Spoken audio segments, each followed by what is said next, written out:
Hi, this is Karon Thackston with marketingwords.com and copywritingcourse.com, here with another edition of the Ask Karon video blog column.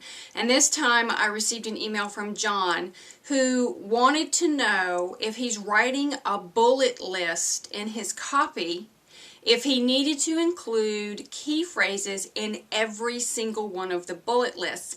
John was concerned about the new keyword stuffing sensitivity that Google has with the Penguin update and had seen some examples of copy that I had written that included key phrases in every one of the bullet points. So he wanted to be sure about what he was doing. John also mentioned that he saw a video, although I didn't get a link for the video, where Matt Cutts was explaining a little bit about how often to use keywords in your copy and what have you. But Matt's answer was a little vague. He said 2 or 3 times, but he didn't say in what length of copy. He didn't say if that applied site-wide or whatnot. So I'm going to take my own experience, my own personal emailing with Matt Cutts himself, the videos that I've seen about Matt Cutts, and the experience that I've had with our clients at Marketing Words, and give you the answer.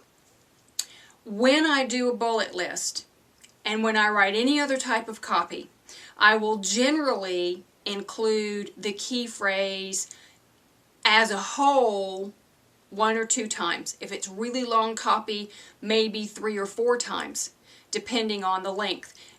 There are going to be times where those key phrases are going to fit naturally if they're well chosen.